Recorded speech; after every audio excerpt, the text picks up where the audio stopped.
ठीक है, ध्यान दो ना। जो जानोगे वो एमएस एक्सेस के इंट्रोडक्शन के बारे में। अब इंट्रोडक्शन में क्या क्या होता है वो सब दिखाता हूँ। तो चलो स्टार्ट करें। सबसे पहले तो आप देखेंगे कि इसका common syllabus topic on MS Access 2016। इसको 6 पार्ट में डिवाइड किया गया है। पहला पार्ट है इंट्रोडक्शन का, दूसरा पार्ट है टेबल जिसको हम डेटा स्टोरेज भी कहते हैं एमएस एक्सेस में, तीसरा पार्ट है क्यूरीज जो जिसका काम होता है डेटा को रिट्राइवल यानी कि डेटा के ऊपर बार बार कोई एक्शन करवाना, कोई जांच करवाना, कुछ ढूंढना, लॉजिक लगाना, ये सब। फॉर्म्स, फॉर्म्स का मतलब होता है डेटा एंट्री या फिर कोई भी डेटा देखना। ये दोनों तरीके से काम करता है, डेटा की एंट्री करता है या डेटा को देखने का काम कराता है फॉर्म्स। इसको हम लोग यूजर इंटरफेस भी कहते हैं या डेटा एंट्री इंटरफेस होता है। फिर रिपोर्ट का काम क्या है, डेटा को प्रेजेंट करना किसी के सामने, चाहे तो सॉफ्ट कॉपी के रूप में या तो फिर हार्ड कॉपी के रूप में, जैसे कि रिपोर्ट की तरह उसको दिखाना। एंड इसके बाद एक और टॉपिक लास्ट में जिसको हम इंटरमीडिएट एंड एडवांस लेवल पे करते हैं। तो इंटरमीडिएट लेवल और एडवांस लेवल ये 6 पार्ट्स हैं।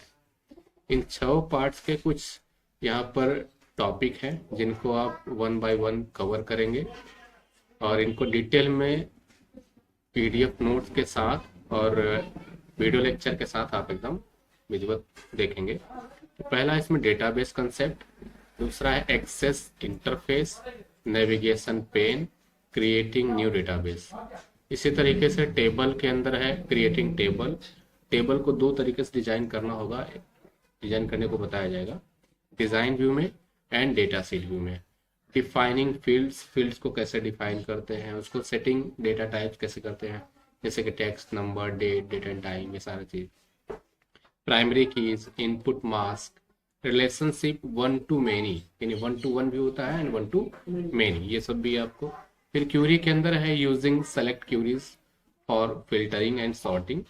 सेलेक्ट क्यूरी का यूज करके आप फिल्टरिंग और सॉर्टिंग को देखेंगे एंड और लॉजिक को देखेंगे। इसमें क्यूरीज के अंदर कैलकुलेशन करेंगे, फिर एक्शन करेंगे कुछ क्यूरी के, जैसे कि ऐड करना, चेंज करना या फिर डिलीट करना किसी चीज को डेटा टेबल में से।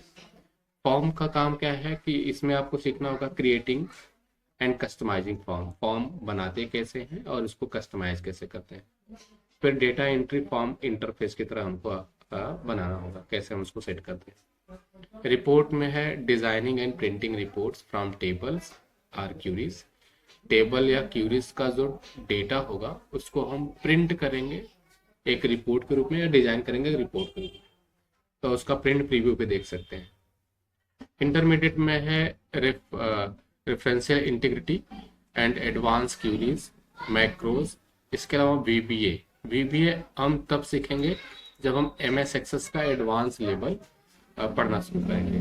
तो एडवांस लेवल तो फिलहाल इसमें नहीं है, ये बीसीसी टाइप का कोर्स है, बेसिक कंप्यूटर कोर्स है, जिसमें आपको जनरल सारी चीज़ें यहाँ से लेकर के यहाँ तक सारी चीज़ें लोगों को बताई जाएंगी एंड माइक्रोज भी यहाँ बता दिया जाएगा। वीबीए के बारे में आपको अलग से उसका कोर्स जो है वो बताएंगे जब आपको करना होगा। कहाँ मिलेगा कोर्स वो देख लेते हैं।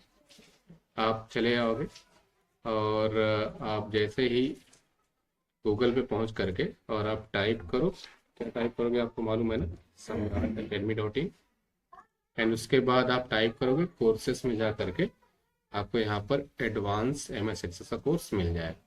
ठीक है, तो ये था पूरा हमारा टॉपिक जिसको हम अभी पढ़ेंगे एमएस एक्सेस के इस वीडियो। सिलेबस कंप्लीट हो गया। ठीक, थैंक यू।